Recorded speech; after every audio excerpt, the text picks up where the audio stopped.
안녕하세요. 축직막입니다. 첼시가 강등권 벌리를 홈으로 불렀습니다. 전반전에 벌리 선수가 한 명 퇴장당하면서 첼시가 11대 10으로 싸웠음에도 경기를 비겼습니다. 경기 내용은 어땠고 왜 이기지 못했는지 알아보겠습니다. 첼시는 원래 나오는 선수들로 라인업을 구성했고 최근 컨디션이 좋은 무드릭이 선발로 투입되었습니다. 첼시의 이번 경기 컨셉은 크게 보면 세 가지입니다. 첫 번째는 잭슨에게 자유로운 위치를 부여했고 두 번째는 풀백들에게 적극적인 공격 가담을 시켰죠. 주로 쿠쿠렐라가 들어오는 역할을 했죠. 세 번째는 폼 좋은 무드릭의 개인 돌파를 활용했습니다. 하나씩 보겠습니다.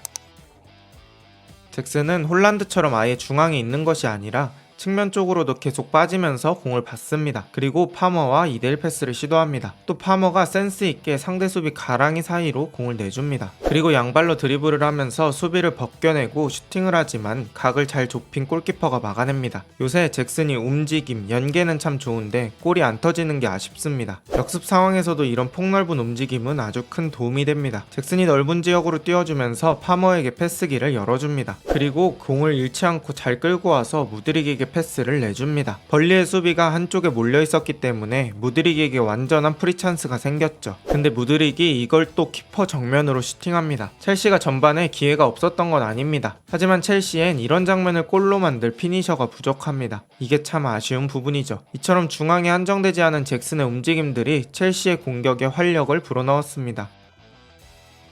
쿠쿠렐라는 때로는 무드릭보다 안쪽으로 들어오면서 하프 스페이스에 침투하거나 직접 박스 안으로 침투하는 모습들이 있었습니다. 그리고 기스토는 바깥쪽으로 크게 돌아서 안쪽으로 크로스를 넣거나 컷백을 노렸죠. 카이세도 디사시, 바디아실로 역습을 막을 준비를 하고 두 명의 풀백을 공격 쪽에 적극적으로 활용했습니다. 예를 들면 이런 장면입니다. 무드릭이 공을 잡고 안쪽으로 접고 들어왔을 때 쿠쿠렐라가 하프 스페이스로 들어가주면서 수비를 끌어당기고 왼쪽 쪽 오픈된 패스기를 만들어줍니다. 혹은 이렇게 직접 침투를 해서 직접적인 박스 타격도 수행합니다. 오플백인 귀스토가 크로스를 올리고 자풀백인 쿠쿠렐라가 헤더를 시도해봅니다. 시도 자체는 좋았지만 결정적인 득점을 가져가지 못합니다.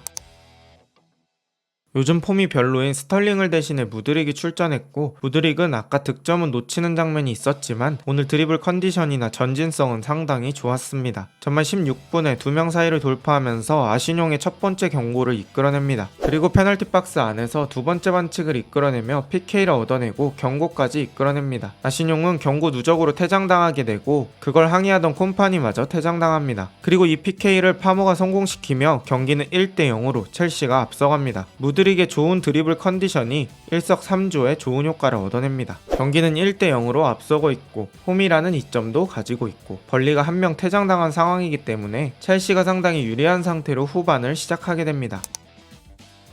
좋았던 분위기가 후반 극초반 의문의 실점으로 바뀌게 된 첼시입니다. 벌리의 3자 패스가 이어지는 순간에 카이세도는 순간적으로 두 명의 수비를 커버하게 됩니다. 공은 브라운힐에게 프리하게 가게 됩니다. 포백 앞 공간이 너무 쉽게 노출됩니다. 그럼 지금 이 순간이라도 수비 중 한 명이 라인 올리라고 소리치면서 밀어내줘야 합니다. 근데 브라운힐의 패스가 들어갈 때까지 아무도 튀어나가지 않죠. 그래서 저 붉은 공간을 허용하게 됩니다. 바디아실이나 디사시 중에 한 명이 튀어나가서 공간이라도 채워줬어야 합니다. 사실 지금은 나가도 늦었죠.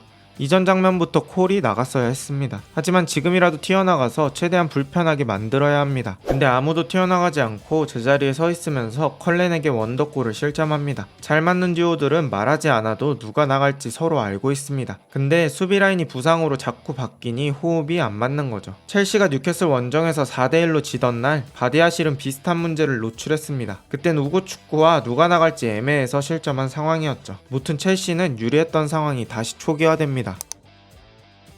벌리는 원정에서 퇴장당한 상태로 승점 1점이면 아주 개이득이기 때문에 라인을 내려 수비적으로 플레이합니다. 그리고 상대팀의 이런 수비 형태는 첼시가 어려워했던 수비 형태죠. 그러면서 잭슨의 넓은 움직임도 움직일 공간이 줄어들면서 줄었고 풀백들의 공격 가담 빈도도 줄었습니다. 무드릭의 스피드를 살린 개인 돌파도 상대가 아예 내려앉아 버리니 쉽지 않았죠. 경기가 잘 안 풀린 첼시는 카이세도와 갤러거를 빼고 스털링과 마두에케를 투입하며 공격수 5명을 투입하는 극단적인 공격을 수행합니다. 엔조가 힘들어지긴 하겠지만 내려앉은 벌리 상대로는 어쩔 수 없었죠. 그리고 포체티노의 이 변화는 결실을 맺게 됩니다. 중앙에 밀집된 상황에서 엔조가 스털링에게 좋은 패스를 넣어주고 스털링이 이 순간 뒷발로 파머에게 내주며 파머에게 좋은 찬스를 만들어줍니다. 역시 이런 밀집 수비를 깨는 데는 반복된 다이렉트 패스가 좋습니다. 그리고 파머는 이 먼 거리에서 반대쪽 골대를 보고 땅볼로 마무리합니다. 이게 팀의 에이스고 이게 스타입니다. 이런 한정된 기회를 득점으로 만드는 파머의 능력이 이번 시즌 내내 첼시를 구해내고 있습니다. 첼시는 77분경에 2대1로 앞서가게 됩니다. 대략 20분 정도만 버티면 승점 3점을 가져가게 되죠. 하지만 끝은 좋지 않았습니다. 마두에케가 다라오셰이를 맨투맨하게 되는데 순간적으로 다라오셰이가 동료의 등 뒤를 돌아가면서 뜁니다. 그리고 그 순간에 제이 로드리게스가 스털링을 밀어낸과 동시에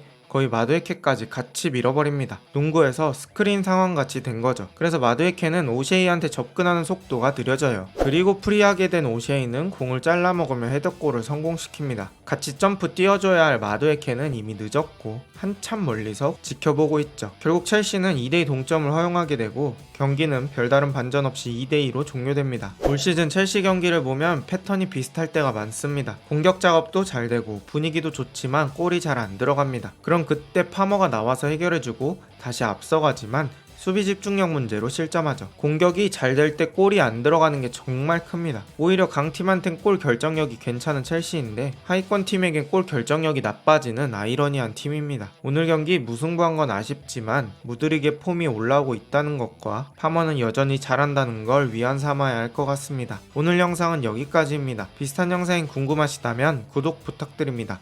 좋은 하루 되세요.